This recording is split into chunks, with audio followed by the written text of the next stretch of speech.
Olá pessoal, tudo bem? Sejam bem-vindos de volta a mais uma aula da disciplina de sistemas operacionais.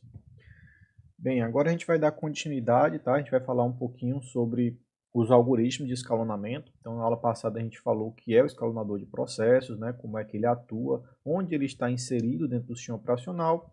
E agora a gente vai falar um pouquinho sobre essas políticas que definem como fazer o escalonamento de processo, né? Que é o algoritmo de escalonamento. Então, o algoritmo de escalonamento, você tem aí diversos algoritmos, né? O primeiro deles, a gente vai ver aqui, é o algoritmo chamado FIFO, né? Que é o primeiro a chegar, o primeiro a sair. Isso vem da sigla em inglês, né? First in, first out, tá? Então, o FIFO, que é também traduzido para o primeiro a chegar, é o primeiro a sair. Ele é basicamente uma ideia de filas, né? Onde o primeiro a chegar é o primeiro a ser atendido. Tá? Então, basicamente, a ideia do algoritmo é essa. Então, nesse algoritmo, né, no FIFO, a CPU é atribuída aos processos na ordem que eles a requisitam. Então, basicamente, é uma fila única de processos prontos que estão aguardando para serem executados pela CPU. Então, você tem aqui essa tabelinha, né, onde você tem 5 processos, aqui de A a E, né? Você tem o tempo de chegada daquele processo. Então, o processo A ele chegou no tempo 0 e ele precisa executar por 3 segundos, por exemplo. Né? O processo B ele chegou no tempo 2 e ele precisa de 6 segundos para executar. Porém, veja que quando o processo B chegou, o processo A ainda não tinha terminado de executar, né? Porque ele precisa de 3 segundos. Né? Aí não, já tinha, né? Porque começou do 0. Né? Verdade, pronto, é verdade. Vamos ver aqui no gráfico para ficar mais claro, né? Ó, vejam como já começa a ficar um pouquinho mais complicado, né? Quando você bota os números aqui no meio. Então, o processo 1, ele chegou no tempo 0, né? Tá aqui ele. E ele precisa de 3 unidades de tempo para executar. Então, ele vai utilizar aqui 1 unidade de tempo, 2 unidades de tempo, 3 unidades de tempo. E o processo B, ele vai chegar no tempo 2.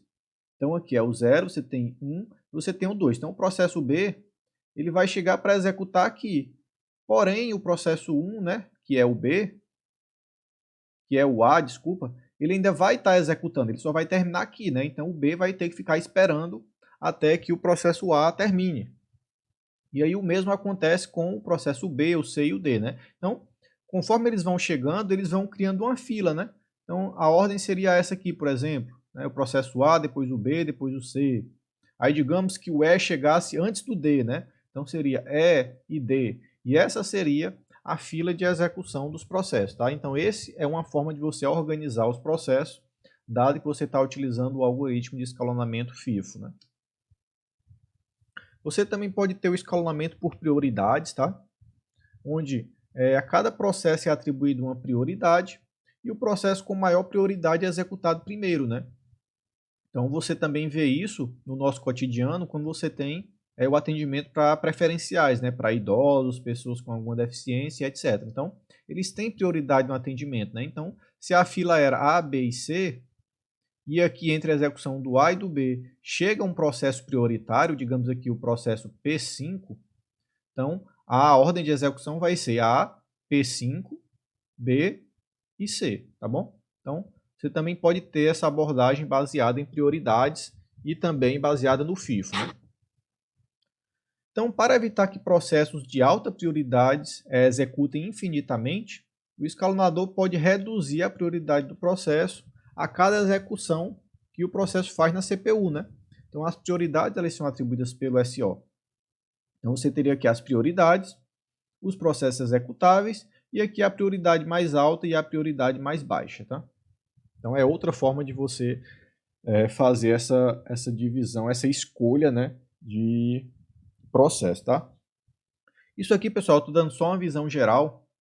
Nas próximas aulas, né, mais na frente, a gente vai detalhar mais isso aqui, tá? A gente vai ter até atividades quanto a isso.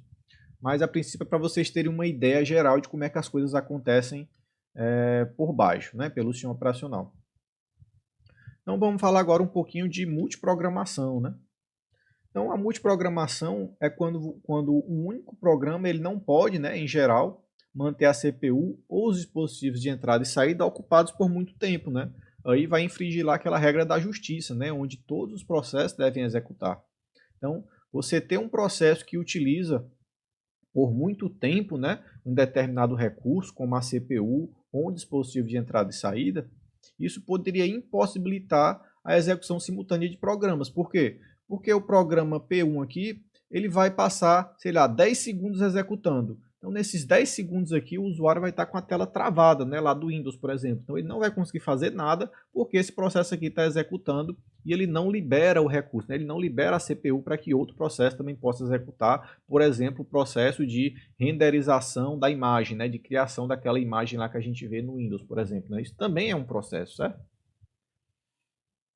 Então, o SO ele mantém várias tarefas na memória, né, de forma simultânea, e o SO ele escolhe uma das tarefas na memória para executar na CPU e pode trocar a tarefa atual por outra da memória. Então, pessoal, eu vou deixar esses dois exercícios para vocês fazerem aqui, tá? Não vai precisar entregá-los, mas é necessário, tá? É muito recomendado que vocês façam esse exercício para que você consiga praticar e aprender melhor, entender melhor os conceitos que a gente está vendo aqui, tá? Então, com base no conhecimento adquirido na aula de hoje, né, nessas últimas aulas aí que a gente viu, elabora a sua própria definição do sistema operacional. Então, o que é o sistema operacional para você é a partir do que você viu aqui, né? Fale sobre essa camada da abstração, sobre o gerenciamento dos recursos, tá? Gere uma definição bem legal que envolve aí o que é o sistema operacional, né? Para que é que ele serve, o que é que ele faz e etc. E não esqueça de, né, na sua definição, incluir as abordagens top-down, né? Quando o SO ele vai sentido do usuário para hardware, e também quando ele vai do hardware para o usuário, né?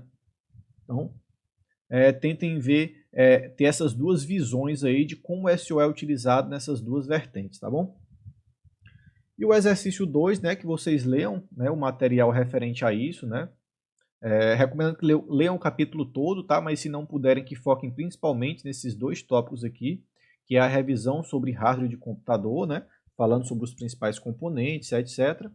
E também os conceitos sobre sistemas operacionais, tá? Que estão aí no 1.5.